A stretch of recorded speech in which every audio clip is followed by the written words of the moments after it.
Before we start the session, which will be exploring a wide variety of social work roles within children's mental health services, we work across a variety of settings ranging from inpatient roles to community-based roles and specialist therapeutic roles. I'm just going to do a little bit of housekeeping. So before we start the session, please put your microphones on mute and switch cameras off throughout the webinar if possible.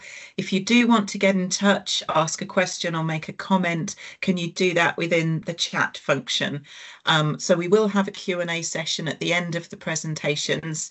Bear in mind the chat function is visible to all, so please just be respectful in your messaging, as I'm sure you will. If you want to have the captions on during the event, so please go to the three dots at the top of your screen where it says more, select language and speech, then select turn on live captions. So I'll introduce our speakers. We're joined today by Annabelle Smith, Tatenda Musgrave, Wanda Reynolds and Sarah Redmond, who are all members of our mental health or social work in health thematic groups. And there's going to be, if you're interested in knowing more about the various thematic groups that we host within BASWA, we'll have the details and the links to those thematic groups will be within the chat as well. So without further ado, I'll introduce our first speaker, who is Wanda Reynolds. Now, Wanda is a consultant social worker and the professional lead for CAMHS social work in Hampshire and Isle of Wight Healthcare NHS Trust. So Wanda, over to you. Thank you so much.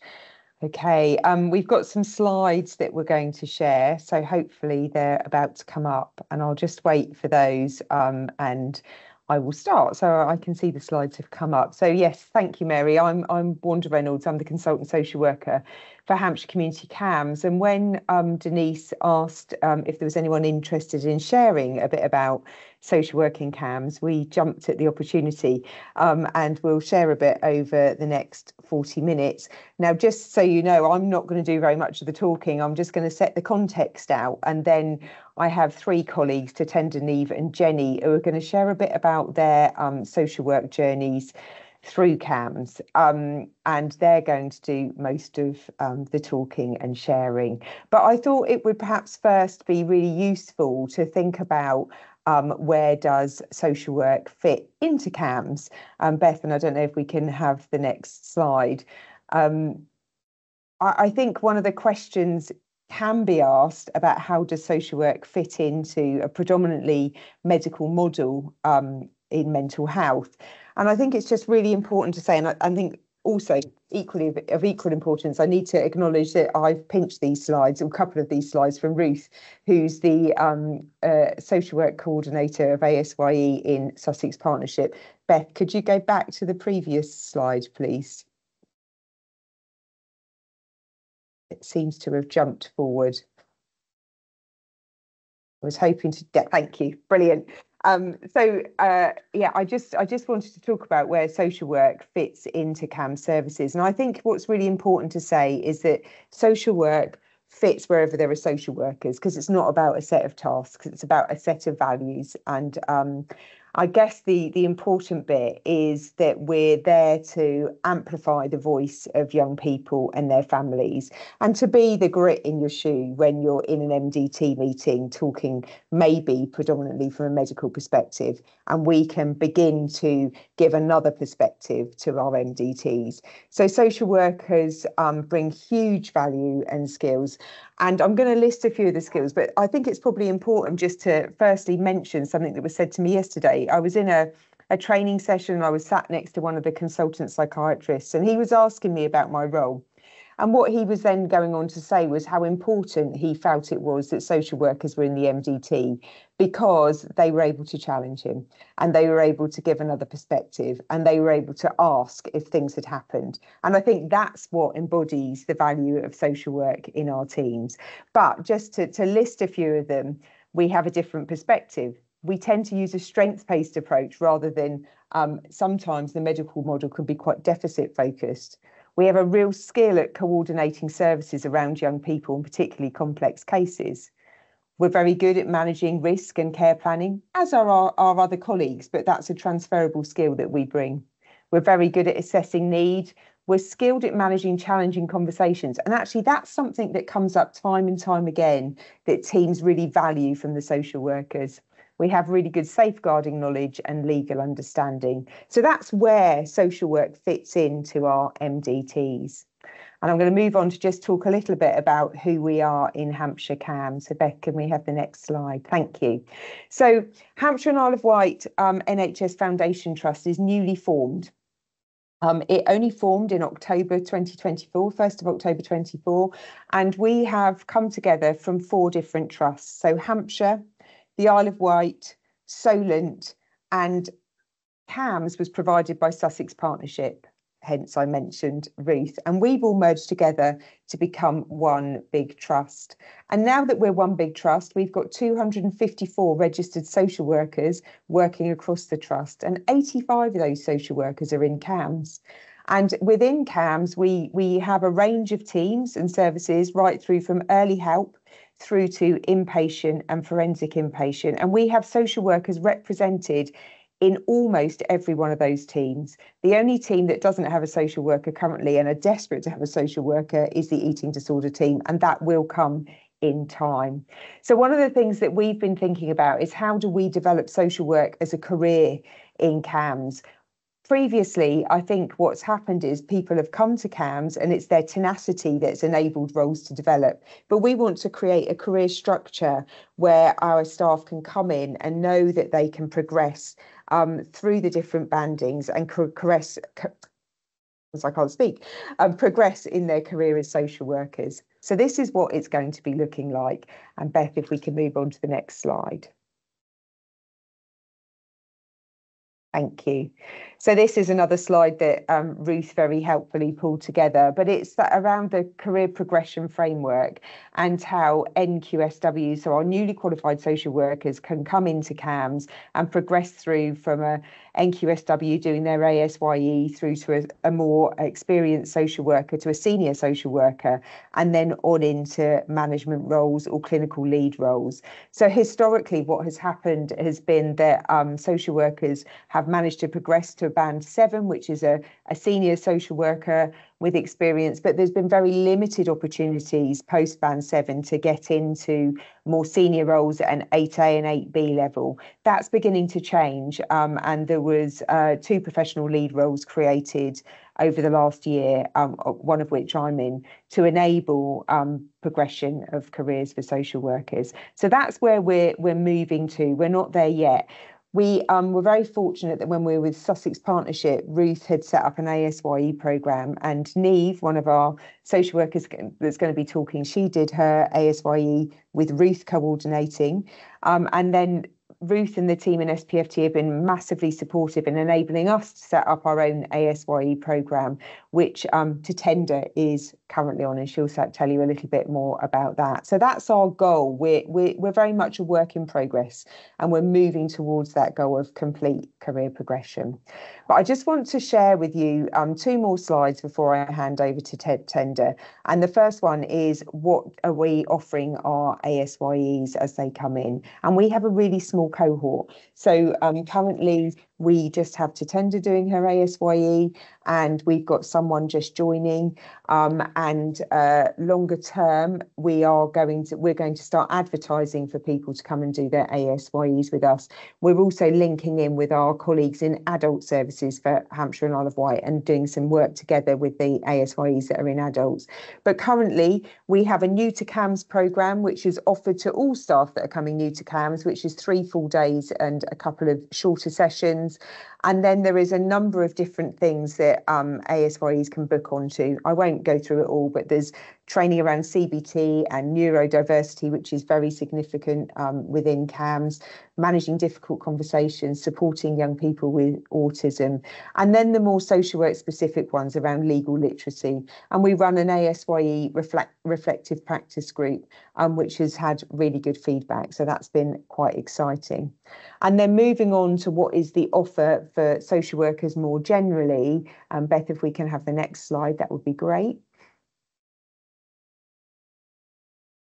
Just while that's coming up, I'll just start talking about that. So I don't know whether there's a problem and Beth can't move it on. I'll speak to it and then we'll skip through it. Within the wider social work workforce, we are going to be developing a journal club this year. Our social workers have clinical supervision and line management. We have a yearly social work conference that's going to be in the next couple of months.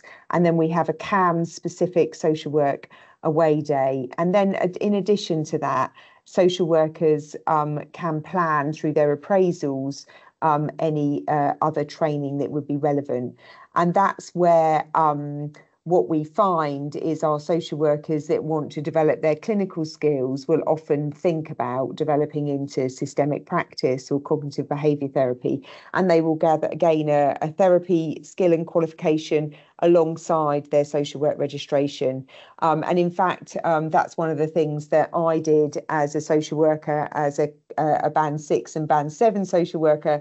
I trained to be a cognitive behaviour therapist so that I had both the additional clinical skills and my social work skills.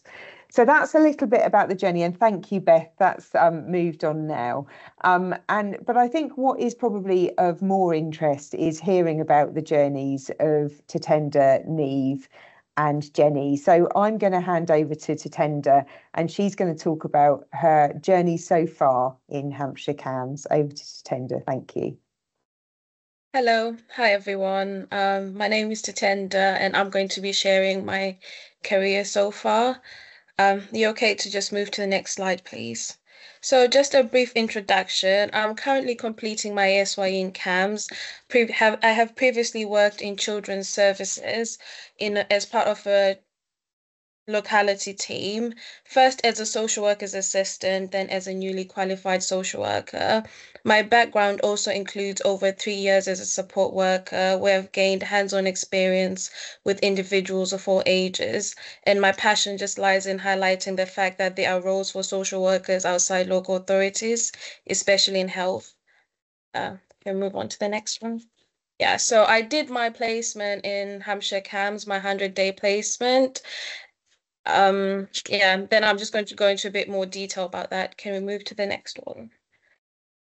So just in terms of my support during placement, so CAMHS is a predominantly medical setting, as one just mentioned, and support from my manager and practice educators who both had extensive experience working with both the NHS and local authority was invaluable in bridging that gap between social work and the medical model. And the team I was in was very open to receiving social work input and allowing me to shadow, and they supported me in improving my clinical skills. And then some of the challenges of being a student social worker in CAMHS. So as a student with very limited experience, it was sometimes really difficult in a medical dominated environment. And some of my colleagues had limited understanding of social work and what I needed for my portfolio.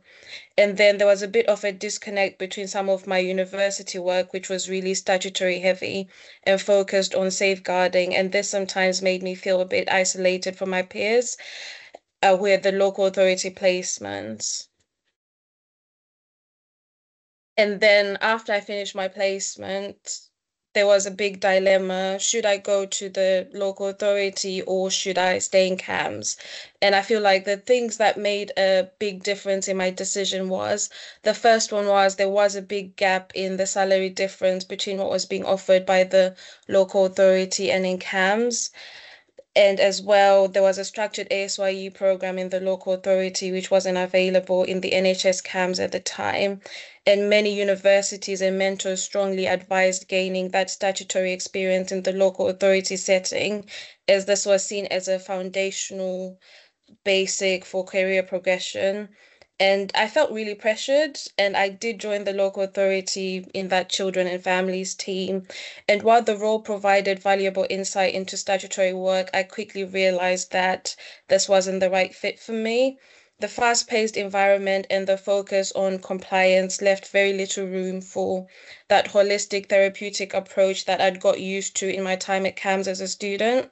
So to be honest, I'd actually just gave up on my ASYE and I moved back to CAMHS. So I put up this slide just because I know that because I was a student, I was aware what to look out for when looking for something in CAMHS. So these are the roles that are suitable for social workers. And as well, like usually if it says band 5, then it's usually open to newly qualified social workers. So even if it doesn't say so, so it's worth just talking to the hiring manager. And they're all like a variation of mental health worker or practitioner. Can we move on to the next one, please? So just about my experience in CAMHS. So starting out as an ASY in CAMHS was both exciting and challenging. Unlike the local authority where the ASYU programs are well established and highly structured, the NHS operates a bit differently. So when I joined, I was the only ASYE, still am, in the service, and there wasn't a formal ASYU program in place due to the ongoing trust merger. And this meant that I had to navigate the process with a lot of self-advocacy and initiative. And I was really lucky that I had Wanda and my manager to provide that support. And to be honest, I don't think I would have gone through with my ASYE if it wasn't for them.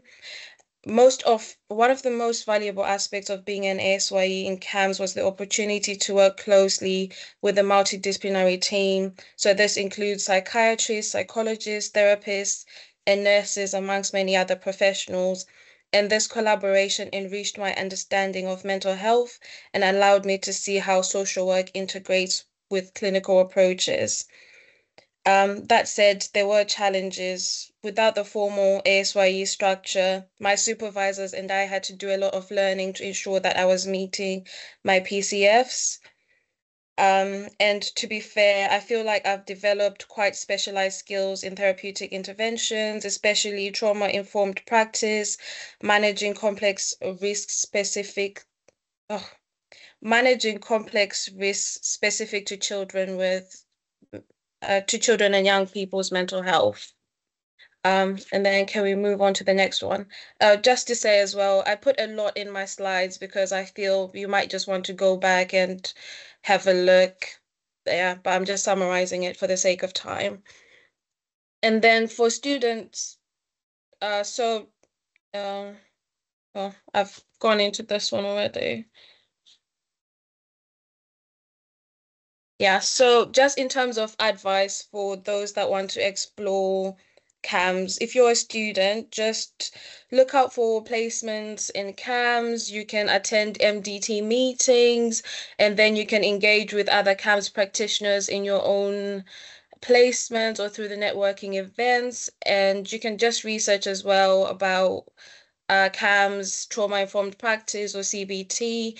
And then if you're in the local authority, you can leverage your existing experience. So that's in safeguarding and risk management, because these are transferable to CAMHS. You can shadow CAMHS or attend different meetings. And you can also consider short-term secondments or part-time roles in CAMHS just so that you can get a feel of the environment. And I also advise you to attend, like we have PACE events in Hampshire, but there's different CAMHS-led workshops and conferences. And just familiarize yourself with mental health challenges facing young people. Then you might also want to reflect on your skills and values. Like, are you drawn to therapeutic work and systemic approaches? Because that is what CAMHS is really good for. Yeah. And then yeah, just as the closing remarks, just please follow your interests and your values, because for me that was like the big deciding factor in going to the local authority, and I do not quite enjoy that. And then avoid letting external pressures dictate your career path. And there's a lot that CAMHS has to offer, so it is a really viable career path for social workers. And then I'm going to hand you over to Neve. Hello, so my name's Neve. I'm going to be telling you a little bit about my social work journey in CAMHS so far. So a little bit of background, I completed my ASYE in CAMHS of July of last year, and I'm currently working as a mental health practitioner in a community CAMHS team. So a little bit before about my background, prior to completing my master's, I completed an undergraduate degree in education studies while I was considering kind of career options and where I wanted to go. So in my slide, I've put a little bit about the responsibilities that I hold in my job. So they include initial assessments, I complete duty, risk calls of young people and their families, case holding, therapeutic one-to-one interventions. I help facilitate therapeutic groups for young people and parents, neurodevelopmental assessments, administering QB tests as part of ADHD assessments, care coordination, and I also help to manage junior staff and students on placement. So when considering job opportunities, a bit like Tatenda said, I felt that real pressure about going into the local authority and getting that experience in statutory social work. I was approached by the team that I currently work and was a student on placement at the time about a role being advertised. And this led to me being able to have conversations around what the ASYE programme would look like. But it was also really helpful being a student on the team in understanding that the support I received as a student really mirrored itself in the ASYE programme, which was really helpful to get that understanding before I kind of make that decision. So some of the key factors which contributed to why I chose to complete my ASYE and CAMHS include the fact that we work in a multidisciplinary team. So there's lots of collaborative practice and lots of learning opportunities thinking about different professions, different thinking styles and theories that we all use.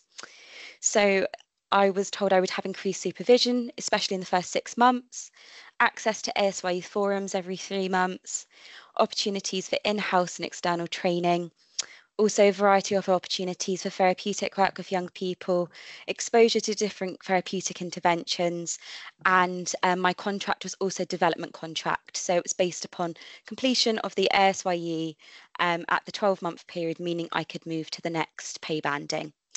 Can we move to the next slide, please? So when thinking about my ASYE experience within Hampshire CAMHS, I think it's really important to consider what it looked like for me. So the most important thing that I found was the support I received. So I had weekly supervision for the first 2 months and then every other week for 6 months. After that, it moved to once a month. During this time, I had 2 clinical supervisors. One had a counselling background and the other was a senior social worker who also acted as my ASYE assessor. It was really helpful as they both had very different clinical experience, which helped me gain a perspective and different advice in supervision around how I maybe would handle a situation, or just reflective discussions looked really differently, but it was actually really helpful. As part of the ASYE, I attended regular reflective practice sessions led by the ASYE coordinator. Like Wanda said, I went through the Sussex programme, so that was led by Ruth. It was really focused on the professional capabilities framework standards, but it also offered a really wonderful opportunity to connect with other ASYEs across the trust, as I was the only ASYE within my team. We had access to training sessions, which were tailored to mental health social work. They were focused on topics such as risk assessments, care plan, and the diagnosis of complex mental health conditions. As part of some of those training, we had a consultant psychiatrist come and speak to us, as well as other professionals, which gave us really nice overview of the different work that colleagues we work with in the trust complete. So something that was really important to me is I'm dyslexic, so I wanted to learn about how I would be supported. So at the start of the process, we had discussions around what the process would look like for me and what reasonable adjustments I needed. And this was really helpful as it was reviewed at kind of every step, so at my 3-month point, my 6th month, my 9 month, and also able to kind of have some reflections around how how the support I received was able to be put into place, but also how I found that and if it was helpful. But also we have a reduced caseload within our ASYE, which our management are really strict around.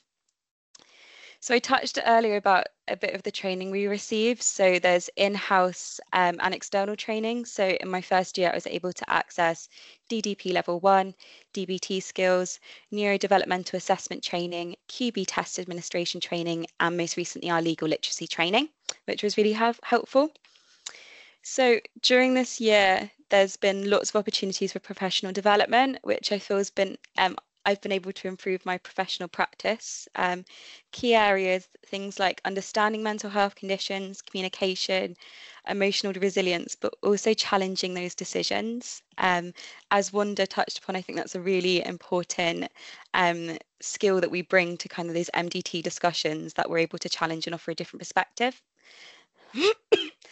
And learning opportunities. So on my team, I lead for LGBTQ+.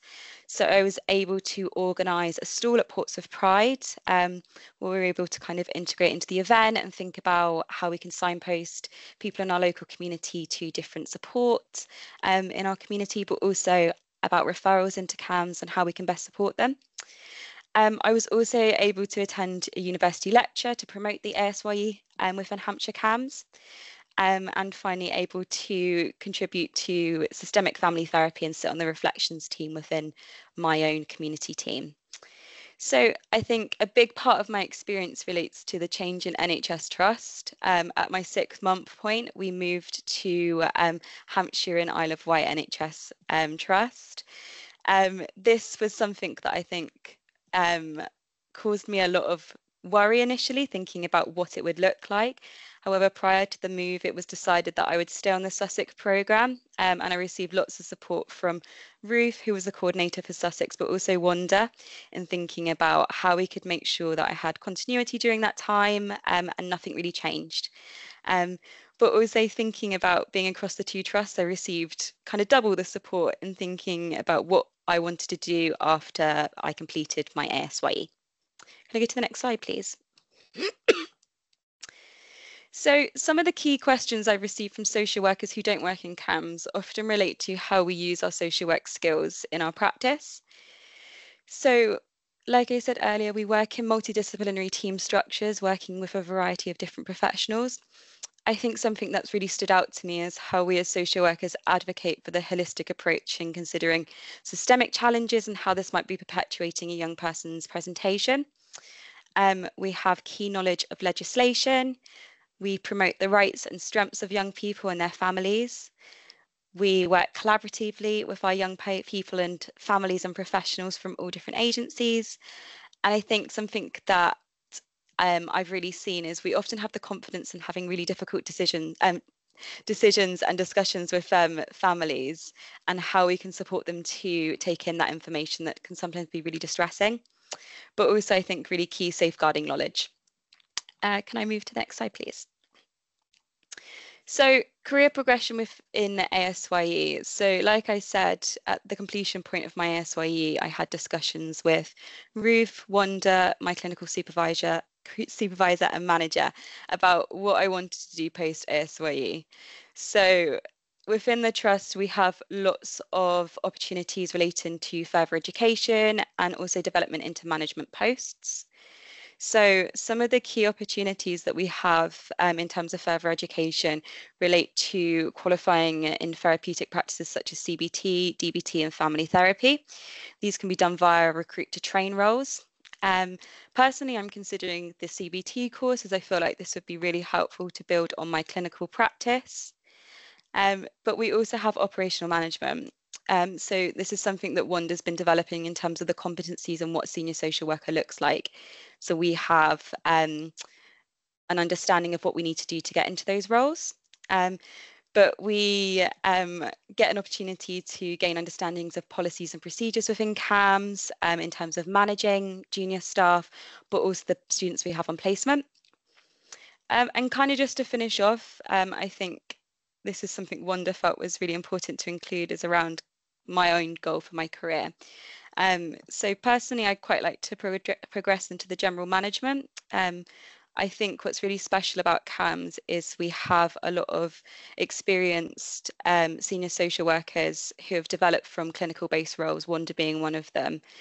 and we have access to them through our social work forums and our away days. We're able to speak to them about how they've got to that stage in their career and how we can kind of mirror that in our own approach. It's also really helpful to see how we can be a part of the progression of social work within Hampshire CAMHS.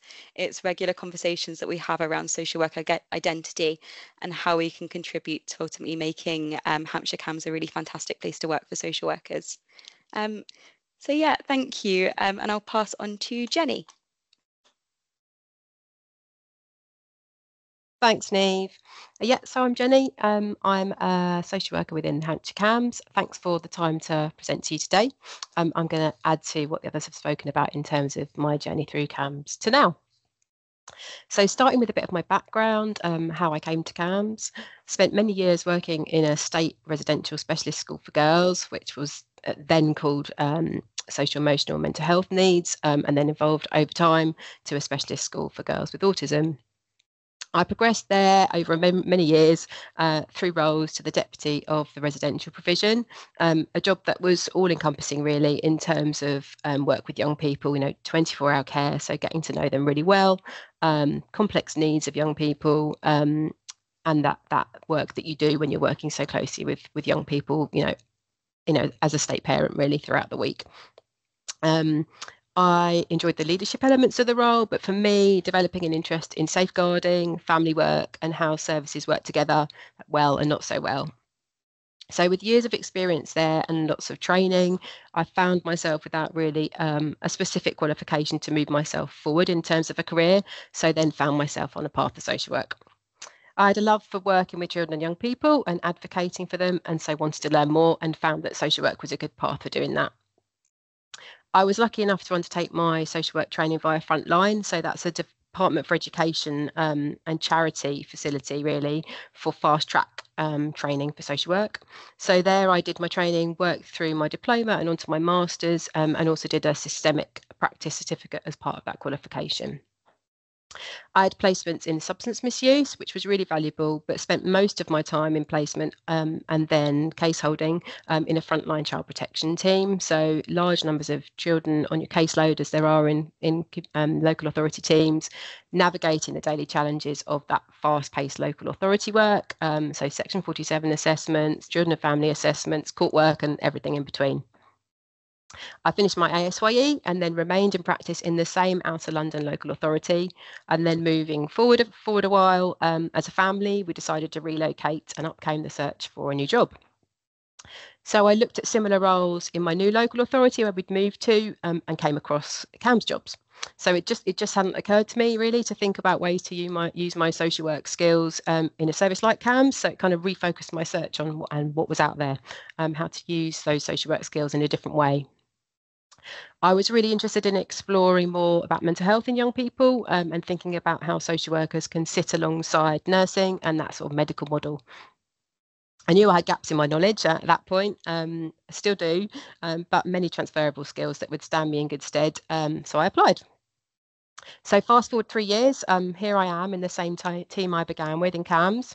I use the two pictures in the slides, both seem to kind of aptly demonstrate for me in a different way how I came to CAMHS. So the journey for me into CAMHS, like all those different directions I could have gone in, but also the future too.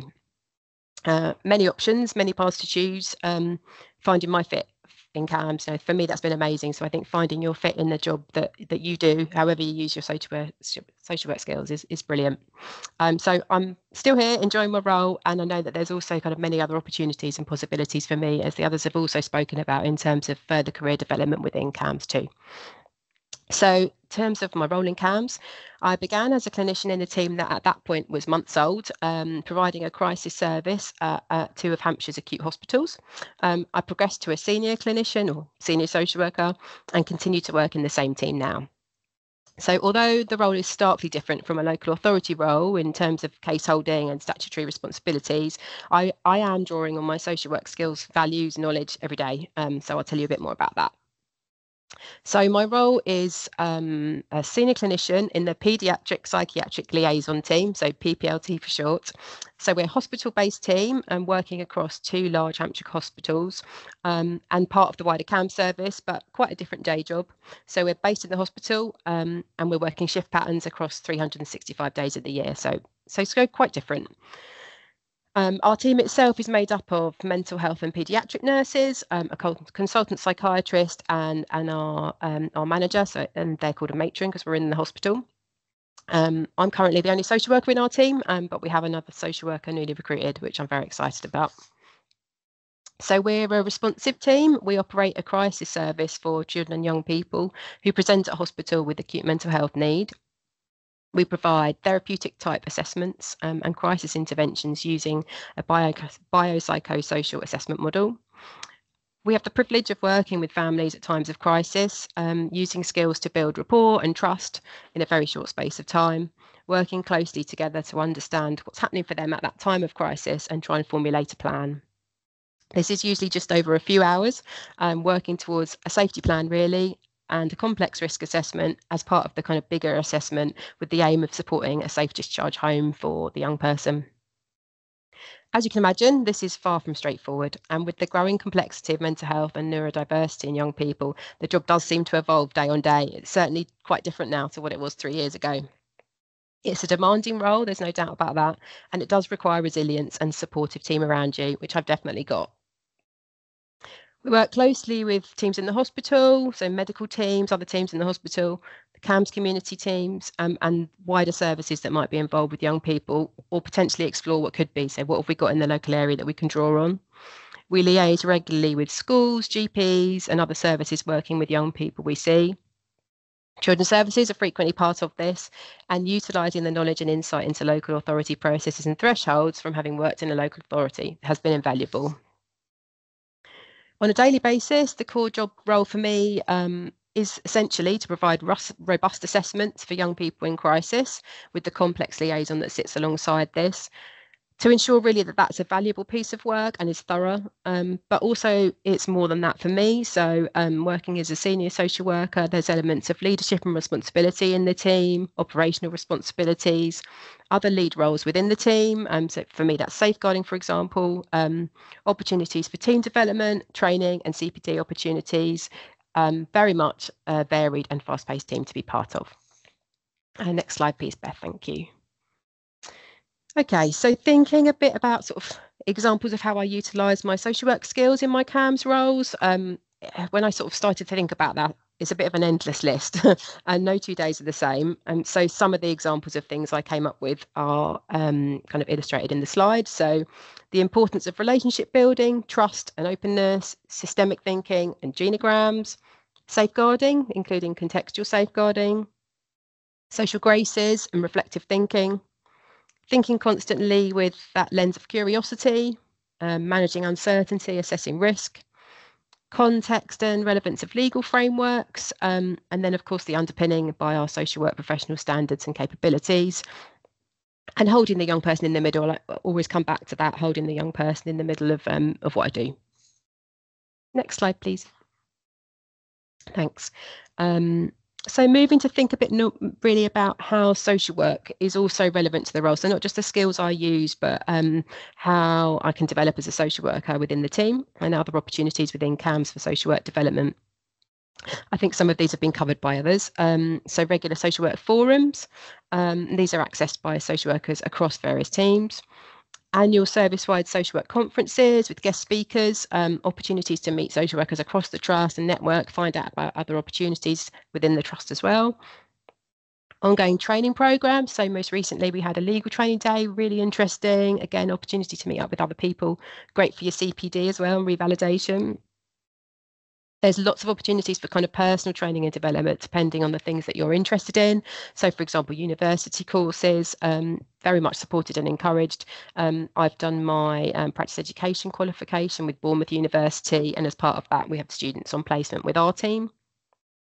As a team, we're keen to provide spaces for shadowing, learning, development, sharing how different qualifications can be relevant within the team, and how those kind of skills can be brought to our team. Like you can learn through shadowing and then you might want to come back and work with us.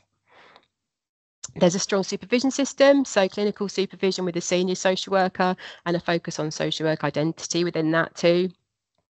Also many leadership opportunities, so both embedded in the role as part of team leadership, but also in terms of kind of leadership of self and opportunities to develop. So for example, QI projects, other areas of interest for yourself. As a service in our team, so in PPLT, we're kind of looking all the time at service development and how we can improve. And at the moment, we're working on something called the plan standards. So the psychiatric liaison accreditation network. And we're currently the only team in the country to do that. So it's brilliant in terms of kind of opportunities and development and kind of striving to be the best. Learning development very much kind of encouraged, I think, is the sort of general theme. And there's so many opportunities to grow and develop. Next slide, please, Beth. Thank you. So this is the last slide from me. I was just thinking a bit really about kind of the value of social workers in CAMHS, and you can hear it from us, but I thought these were some kind of comments and feedback from non-social workers about how it is to have social workers in CAMHS and what we bring to the team. So things that they've said, social workers are a valuable part of any MDT within mental health services. Non-social work clinicians are able to learn and better understand the language of children's services, their thresholds, and how to effectively communicate and advocate for the young people we see. Supervision from a knowledgeable social worker in cases of high social and/or safeguarding complexity is really valuable. Social workers also provide clear and non-judgmental approaches to overdose and self-harm, kind but boundaried. They have strengths in managing challenging conversations with families. I think that's a bit of a theme for sure. And the last one, what they do is remarkable, pulling together a team around a child in a way that I believe will have life-changing consequences. Yeah, and that's it from me. That's the end of my slides, so I will hand you back to Mary.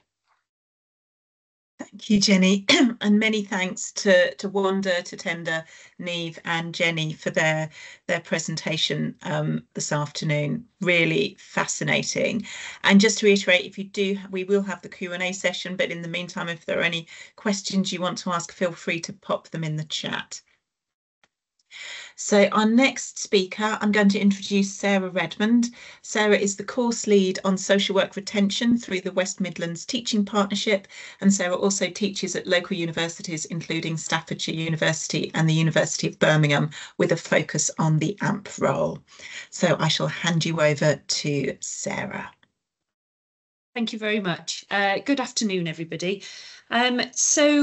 I am a social worker fundamentally, and I currently work for a local authority in the Midlands on the emergency duty service, where I've worked for nearly 15 years now, unbelievably. I don't know where the time's gone, but I actually come directly from a children's safeguarding background into the emergency duty service, and that's quite relevant in terms of where I'm going on this presentation today. So my experiences and my perspectives are perhaps a little bit different from some of my CAMHS colleagues that you've heard from already, but I suspect probably share many of the common themes. So to provide a context to this presentation today, I'll start with the question that I'm most frequently asked when I talk about my work as an approved mental health professional and my work under the Mental Health Act, and that is, most people's response is, but why are you an AMP of all people? And well, I can accept that that doesn't always reflect the experience of all childcare practitioners, particularly those that are employed in CAMHS who have a very clear pathway for development.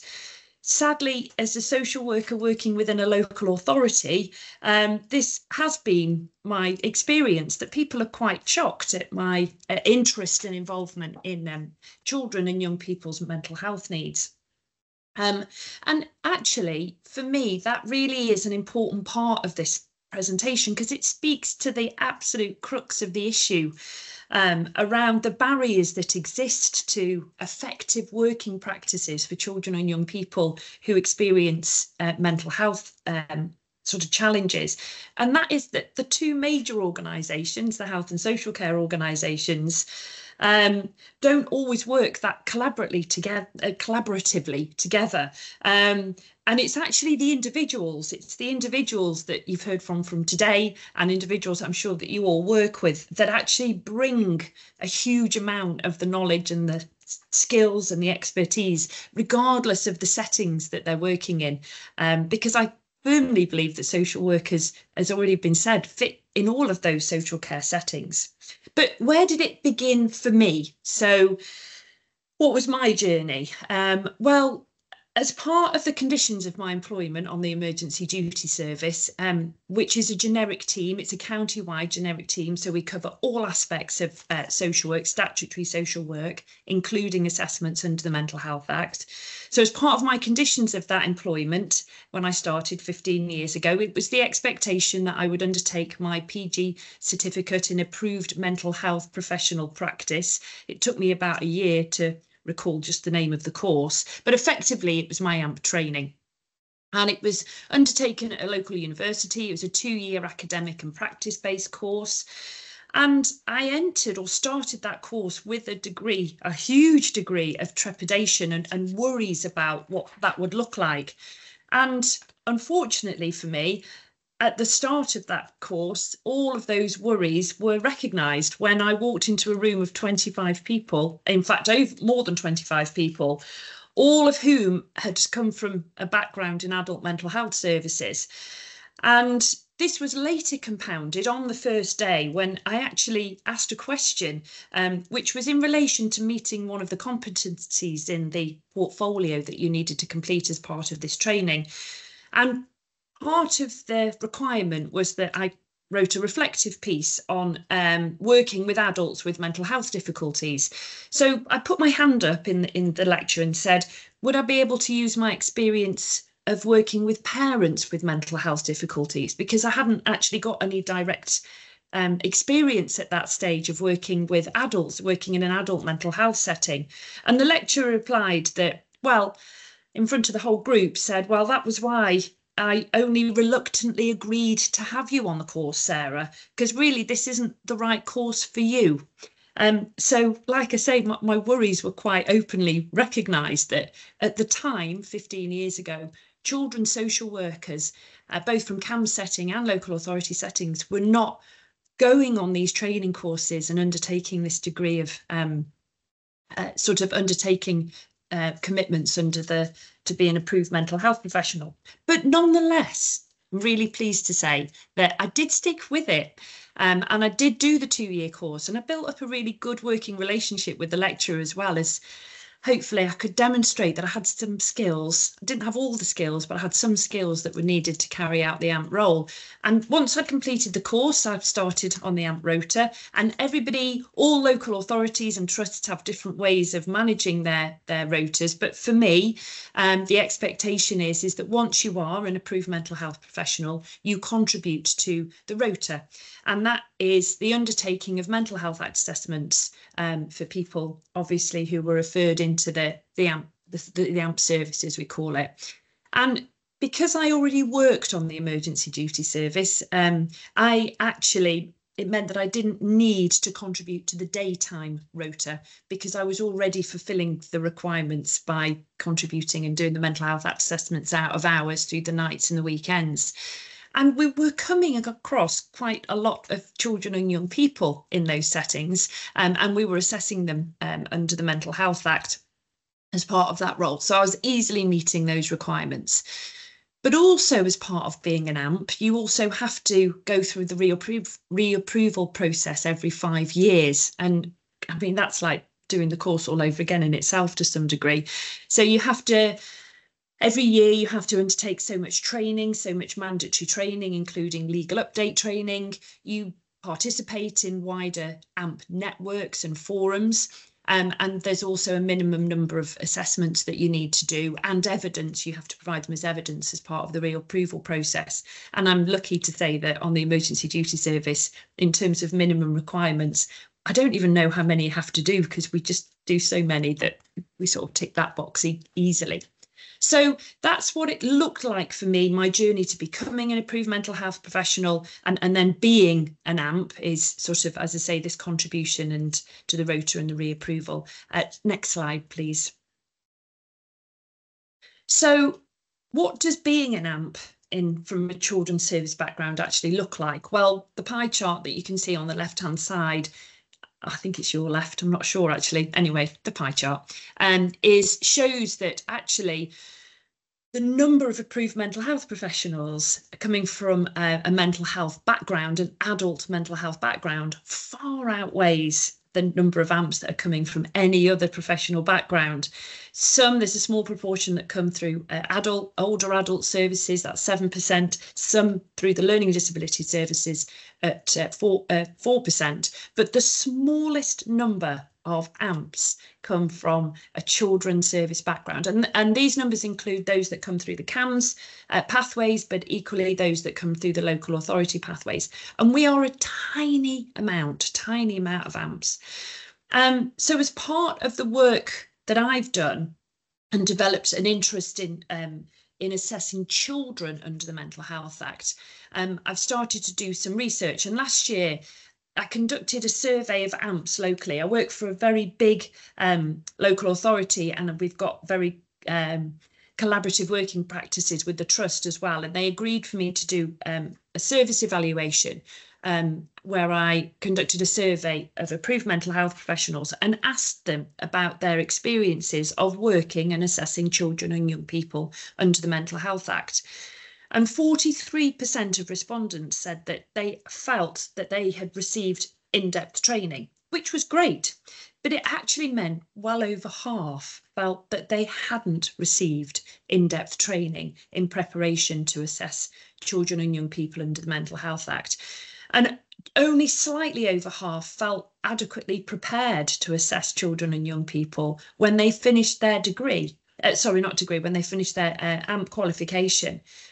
And then that brought on a whole number of other issues where AMPs were saying that they couldn't always access the right professionals to undertake assessments for children and young people. They couldn't always access the right information through social care and health and social care systems.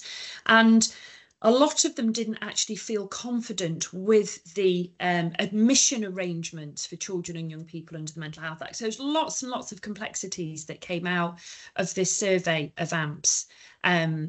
So next slide, please, Beth. So where did that lead me to? Well, as part of this service evaluation that I did, I was looking at the mental health of children and young people. And just to share some of the statistics that came out of that, I'm sure it doesn't come as any surprise to you to see the numbers of children that are now experiencing a probable mental health diagnosis. And I won't go through all the statistics, but you can see them there, that there's a very high number of children and young people across the general population that are experiencing lots of mental health challenges. And in 2023-24, over 4,600 children were admitted to hospital tier 4 arrangements, as we refer to them. So those who are experiencing acute mental health needs. And only 963 of those, so, you know, a fairly small proportion, were actually detained under the Mental Health Act, which meant many of them probably had a Mental Health Act assessment, and AMPs had been involved at that stage. But a lot of them were coming in under informal arrangements, which requires their consent. And as you saw from my previous slide, a lot of AMPs were saying off the back of that they weren't confident about whether these children had the competence to consent to their admission to hospital and what that admission to psychiatric hospital would look like in terms of their treatment and their care. And often parents were giving their consent or consenting on behalf of the children. So for me, this evaluation showed up lots and lots of areas really where I felt that practitioners with a social care background, children's social care or CAMHS background, were really necessary in this process. And as part of the service evaluation, I also looked at the experience of looked after children. And again, I don't think it would come as any surprise to anybody. In this forum that over 90% of children and young people who've experienced abuse and neglect will go on to develop mental health problems. And you look at the most common mental disorders are children and young people that children's social workers are working with and supporting every day. And equally, in terms of children and young people living outside of their birth families, they are 4 times more likely to develop acute mental health problems. So for me, social workers, regardless of their professional setting, CAMHS or the local authority, are ideally placed for supporting these children and young people purely on the basis of the knowledge and skills that we've got. So I see a real role for children's services and those that come from children's service backgrounds in this work, which really speaks to the title of my presentation about, you know, why do I do this? So moving on to the next slide. Thank you, Beth. But this work doesn't come without its challenges, and there are a huge number of challenges. And one of the main ones is that we are AMPs that are existing in an adult mental health world. So many of the structures, many of the processes, the training, the support, the AMP forums that we're asked to participate in, they're very much focused in the adult mental health world. And there is a reason for that. I'm not being critical. The reason, quite simply, is that the majority of mental health assessments do take place in that adult context. But we should not be neglecting or ignoring the fact that there is a significant number of children and young people, many of whom have had previous acquaintance with services, require assessments under the Mental Health Act, and that number is growing year on year. And I can evidence that through the research that I did as part of my service evaluation. And then there's lots of challenges about the supervision requirements. So as part of our AMP reapproval, we have to have specific AMP focused supervision. And of course, when you're the only one that operates within a children's service background, where do you get that supervision from? Does it come from your children's service managers who are not AMPs, but they are children's social workers? Or do you enter into the adult mental health world and get supervision from adult mental health professionals or those with that area of expertise? So there's lots of challenges.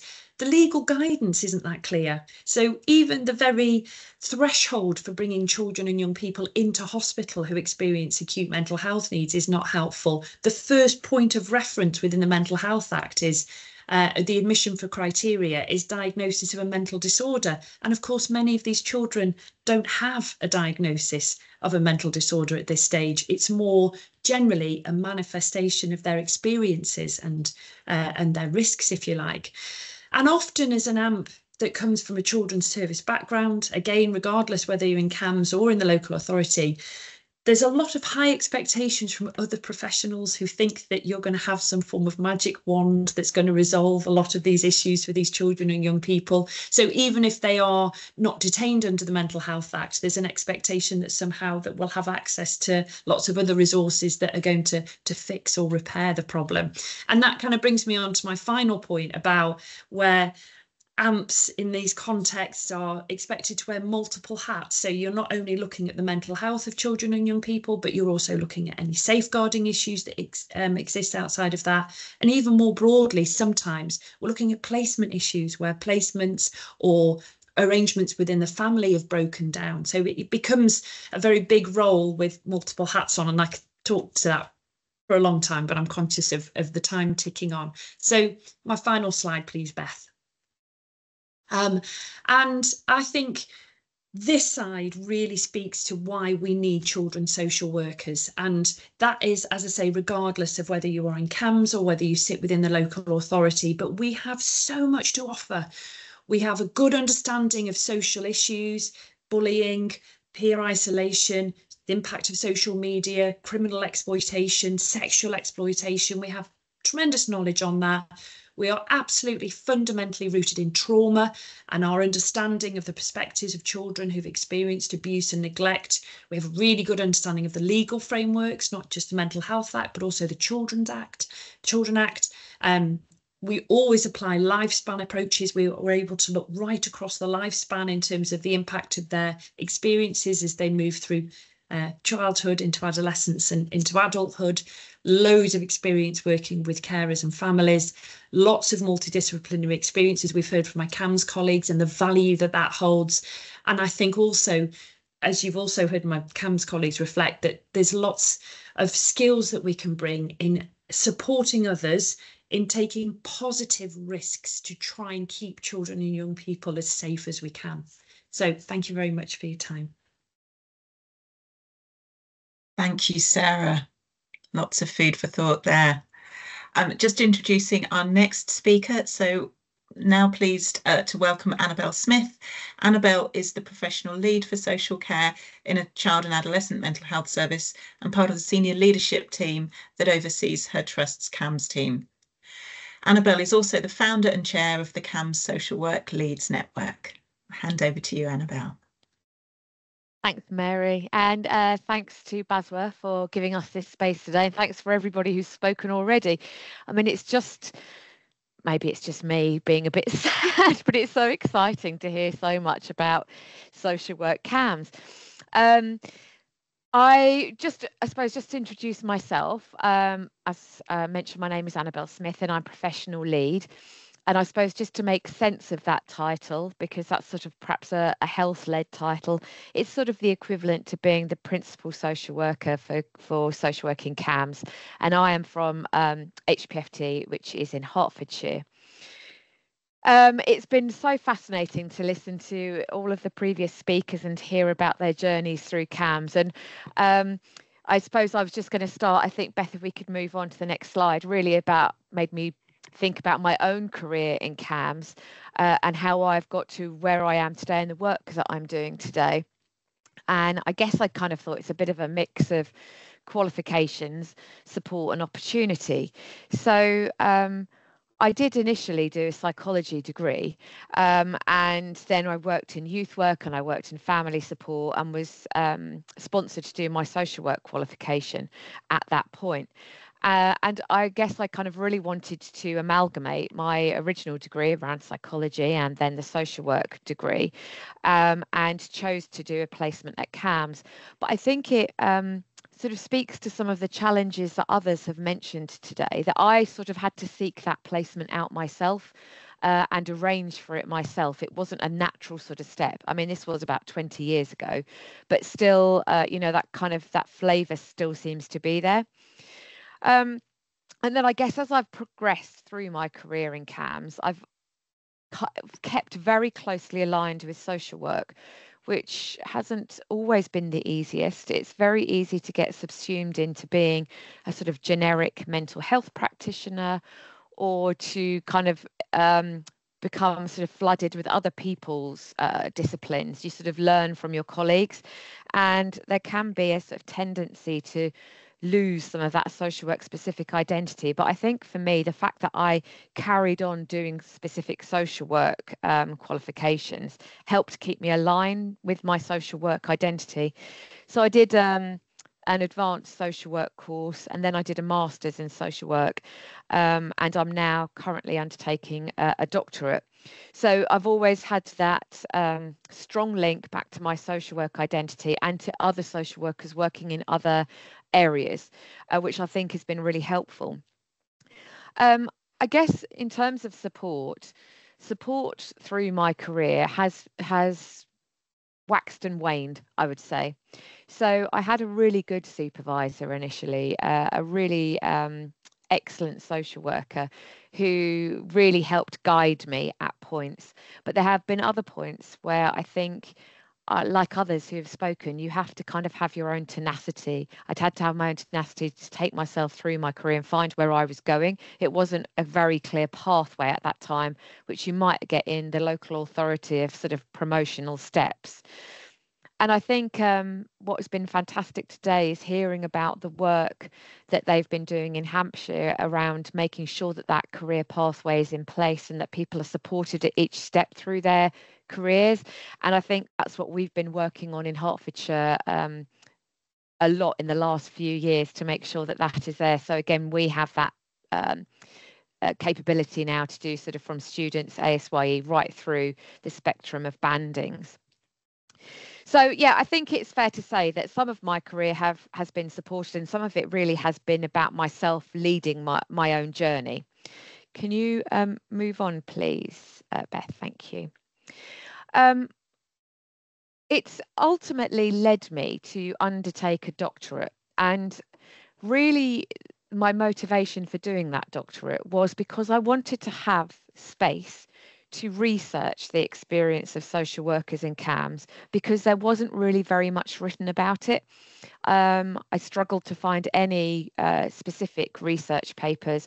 A lot of the time there were ones around adult social workers in mental health, but my sort of the anecdotal evidence and my own experience sort of made me feel that was slightly different perhaps to CAMHS. And I think because I'd by this point supervised a lot of students, I'd supervised a lot of staff, often hearing the same sort of comments made, it really made me excited to think about having the space to research it. So these are my very early findings. I haven't finished the doctorate yet, so I just want to make that caveat here. Please be mindful if you're sharing these slides anywhere. But these are my early findings. And I think it's so interesting listening to those previous speakers, how much of this they've talked about actually. So really, what the research pointed to is that people coming into CAMHS don't come from one clear pathway. There isn't a point at university or in their training where they're taught about CAMHS and then they kind of go that route from that point. They sort of happen upon it, or they are particularly interested in working in mental health, so they seek it out. That's kind of all coming from different types of backgrounds. So that kind of pointed to me to thinking about there hasn't in the past been this clear pathway for social workers to come in. Which then leads on to the second point, which is the social worker is kind of made to be an autodidact, meaning they sort of self-direct, self-learn, self-navigate CAMHS when they came in. I'm sort of doing past and present because it's changing at the moment. We're on a journey at the moment, I think, of dealing with some of these problems. So this is getting better in some trusts. There is now a clear pathway, a clear framework for social work career progression, but in others it's not so far along the way. So it still does require on the social worker being quite self-determined and being quite autonomous in picking up what they need as they come into social work. And in my research, social workers did that through a variety of ways, really. They learnt from their colleagues, so they were picking up sort of therapeutic modalities and approaches from the other disciplines. They were purposefully training in therapeutic approaches, and I know that a couple of people earlier mentioned this. And that seemed to be for a couple of reasons. One was around feeling they had more value because it was something that they felt was more valued in CAMHS, or the other was to kind of increase their toolbox. It also sort of meant about being autodidactic, trying to find other people, other social workers, make connections. And again, in some trusts that's stronger and in other trusts weaker. There are sort of lesser and greater numbers, really. It's not the same across the whole of England. The third bit was really about the unwelcome social worker. And I don't want to put people off coming into CAMHS. It's not that people are going to be, openly rude to you or unwelcoming. But there has been a sense and experience for social workers that in some way their skills are not as valued. And I think this sort of links to that bit about undertaking further therapeutic training. And I think where we want to get to is welcoming social workers in for being social workers, not for being social workers plus. Because I passionately believe that social workers have a lot to offer with the skills that they bring. And as we know, that the social determinants are a sort of great contributor to mental health problems. It's rare in CAMHS that we get a young person who comes in with a sort of organic mental health problem. It's usually linked to other things in their life, their family, their context, their environment, school, all sorts of things. The double burden really sort of links to a bit of this experience of feeling unwelcome, a bit devalued, and really just was about the social workers talking about not only for all people working in mental health services, there is the emotional work that you do, the emotional burden of working with people who are quite unwell, who have been through serious trauma. For the social worker, there's a sort of additional lever, an additional need to be resilient, because you're working in a health sector that's not quite used to social workers. And the positive part of it all was, despite some of the challenges, that social workers really were able to see where they were effective and what they were bringing to CAMHS, and the unique parts of their skills that they were bringing, as were other members in their CAMHS teams. Social workers were often working with the most complex and high risk young people, and being able to navigate that risk and hold on to the complexity of all of the family that they were working with. So there's a real positive part on that, and that's something that we're trying to really push to the forefront. Could you take the next slide, please, Beth? So doing this doctorate really activated me, listening to the social worker stories in the research, really kind of examining the interviews that I'd had with them, my own experiences, and then the experiences of the people that I have supervised, kind of made me think, right, we need to do something about this. We need to elevate the status of social work in CAMHS. We need to get more parity across trusts as to the social work provision, the social work workforce, and how are we going to do that? So I thought about creating a network, creating somewhere that social work leads in the various trusts could come together to kind of work together around some of these really pressing issues. It wasn't the easiest thing to set up, because it's actually really difficult to find social work leads in CAMHS. It's quite difficult to identify social workers in CAMHS. There's not a sort of central register. So we've kind of been trying to do it pretty much by word of mouth. And gradually it is growing. So if anybody on this call knows of a lead social worker in a CAMHS and want to let them know, please let them get in touch with me. We'd be very welcoming to them to come along. So what are we doing in that network? If you could come to the next slide, please, Beth. It talks about the aims of the network. So ideally, we want to share learning and resources between CAMHS social work leads across NHS trusts. There has been some of that happening already with regards to ASYE programs and things like that. We're sort of pulling together that information, job descriptions. Some CAMHS haven't got a lead social work post, so we've had people coming who are trying to put in business cases for such posts, and been sharing information for that. Is to facilitate a space for senior CAMHS social workers to engage in peer supervision, problem solving around shared dilemmas. We've been thinking about transitions and things like that. To embed evidence-based practice and practice-based evidence into CAMHS social work. So let's think about what we have got, what can we collate together to demonstrate what we're doing. To discuss and share information to promote the role of social work practice and training. These kind of opportunities like this today is great for us to come along and speak about what we do. And we've been able to join various other conferences in the last year or so as well.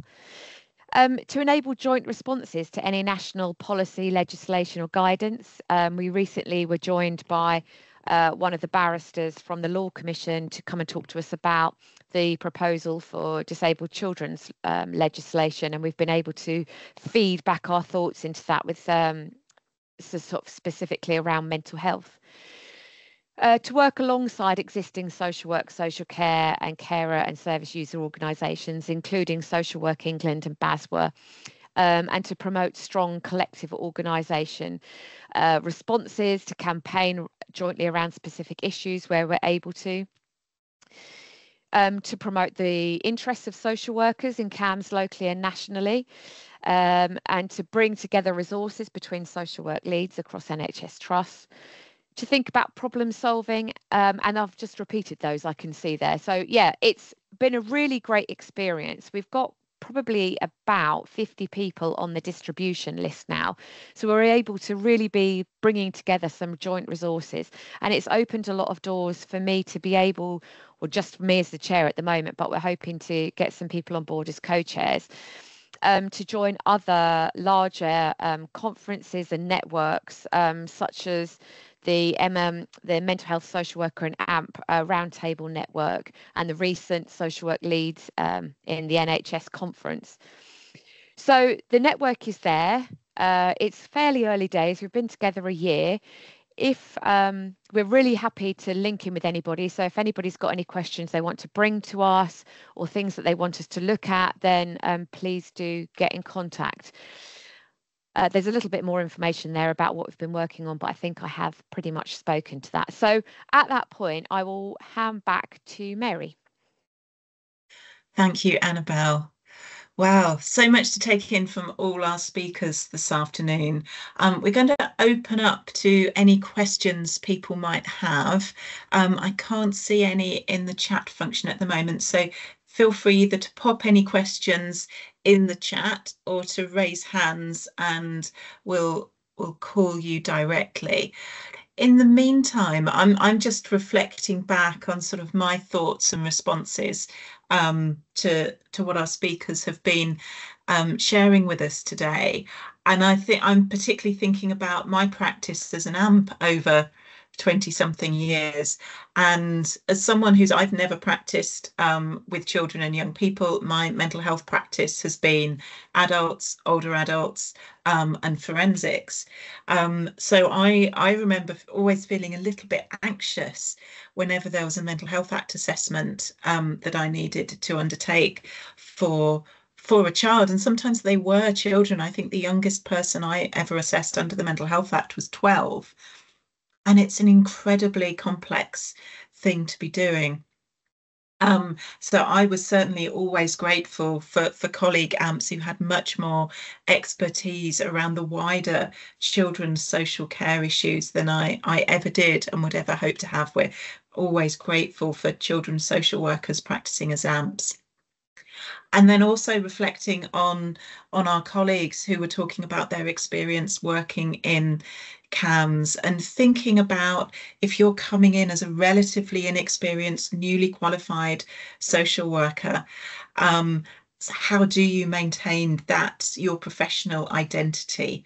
If you haven't got that well established in your career and you're coming into service where you may be the only social worker, how do you maintain your professional identity? So I don't know, Neve, Tatenda, Wanda, do you want to, and Jenny, do you want to, I know Jenny in particular, I think you were describing how you were the only social worker in your team. Were there particular challenges about maintaining your professional identity? And if so, how did you address that? Yeah, I think it feels like it's kind of evolved with the service, because I think in the time that I've been with CAMHS, we've certainly, I think as a wider service, become much more aware about this sort of social identity themes. In fact, we talked a lot about it at the conference we had last year. And generally, I think kind of getting the message out there that actually it is really important, and that with that medical model, you can feel like that identity gets a bit lost.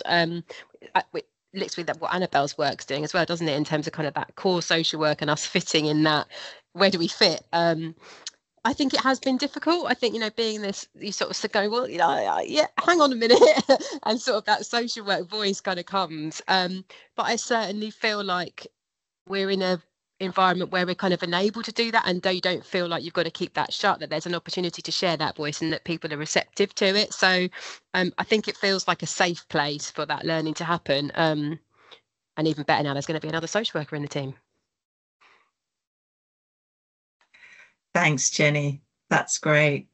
I'm thinking about, because I'm thinking sort of at national level, and sometimes things that I get involved with in my roles, and supporting the social workers in my organisation in CAMHS, and you fall between the stalls of sort of national policy agenda as well, in terms of within social work, within the education department.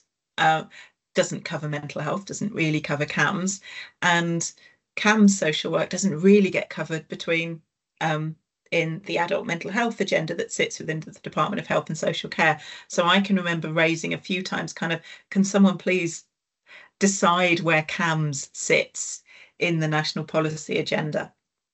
So it's really, this is one of the reasons I was really pleased to be able to chair the session today, to make sure that social work within CAMHS gets the higher priority and the attention that it deserves. I don't know if we have any other questions. Everyone's being very quiet today. We're really welcoming of any questions. Tatenda, did you want to come in? It's not really a question or anything, it's just a reflection, which I think I didn't really cover when I was speaking. But one of the things of being like an ASYE in CAMHS, even though like it's not very structured, you get a lot of say in terms of like what your interests are and all the stuff that you really want to cover, which you wouldn't get in a local authority where everything's a bit more structured and very focused on safeguarding. You've got that space to really reflect on your actual practice, your strengths, weaknesses, and really work on. And I found that like really, really helpful in my journey. Thanks, Tatenda. And I think that was one of the things that was really interesting when you were telling us about your journey. It was that very conscious decision you made to come back to CAMHS, to come back to mental health services after having some experience in a local authority. And I certainly can think about times when I've been working with social work leads within CAMHS and thinking, actually, there's a lot that social workers within other specialisms in mental health can learn from CAMHS practitioners, not only about how to support children and young people who may be living with a parent with mental health needs, but also sometimes things like therapeutic use of genograms, and actually that using those systemic practice skills that sometimes within adult and older adult mental health practice would be really useful, but are tools that aren't necessarily thought about. Wanda. I was just going to say, I think one of the challenges for us in setting up the ASYE training is how do we balance the need for our social workers coming into CAMHS, but also the need for them to stay aligned with their local authority colleagues. And how do we build those relationships with the local authority? Because it can often be that it feels like we're at loggerheads because we sometimes have a different language. There's quite often challenge around, is this young person, what service best meets their needs? And often it's both of us, not one or the other, and education. So how do we work more closely together?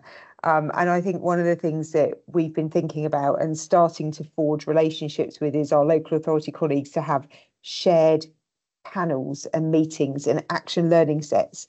So actually what we do is create a closer working relationship, not facilitating distance, I guess.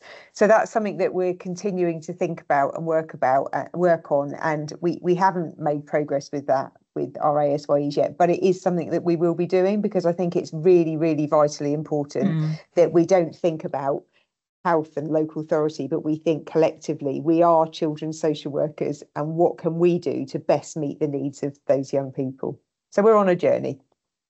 Absolutely, always. Yeah. Sarah. Yeah, I would just like to echo exactly what Wanda said. Obviously, I come, as we've talked about, the other side of the coin effectively on working for the local authority. And one thing that the common theme that runs through all of this is establishing those collaborative working practices, because the most complex children and young people that we work with often do require that approach from health, from social care, and often barriers are put in the way that are completely unnecessary. We have far more as children's social workers in common than we do different. It's just that the organisational settings often promote barriers or thresholds, and further awareness on both sides, I think, of some of the challenges that exist within those organisations. Because I think for many social workers, the frustrations are the same, because it's always about losing the focus on the child or young person. It's the pressures that come from the local authority, or sorry, I can only speak for the local authority side, but it's the pressures that come from that means that we often lose the focus. And actually there is a common there is a common goal across all of us that, like I say, holds us far more in common.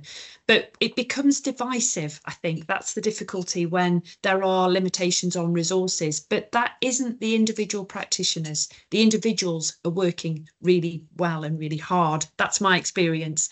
Like I say, it sits within the organisation. So I really like that approach, Wanda, that you discussed about bringing them together in a multi-agency setting, to refocus on the child. I think that's what's required. It often feels like we're working in silos. We're all working for the same thing, but we're working independently, and it's not helpful really. So I think that's definitely the future, is those collaborative working practices. Thanks, Sarah. Yeah, really helpful. And we've got a question in the chat from Lucy. Lucy's saying she works in child protection team in a local authority. Caseloads are really heavy. I think those who've worked in local authorities would empathise with Lucy's situation. What does this look like in CAMHS? So I think you might be tempting Lucy to consider joining a CAMHS team. So once completed the ASYE in CAMHS, do you hold a caseload, and would you be the sole case holder, or would this be shared? So a little apologies, that's my doorbell and my dog now barking, if you can hear that in the background. So I don't know who would like to. Shall I start, and then yes, my colleagues can come in, because I think, Lucy, I agree, your workload does sound very challenging and high, and I think that is the experience that other social workers have talked about. Certainly I think Tatenda sort of spoke a bit to that as well. I think it's different in different teams. It does depend on what team you're working in. So, for example, in PPLT team with Jenny, she doesn't hold a caseload as such, because it's a turnover of young people coming through, and Tatenda is in early help, and that's got a different way of working. So it does depend on the team that you're working in. But Neve, for example, would hold a caseload.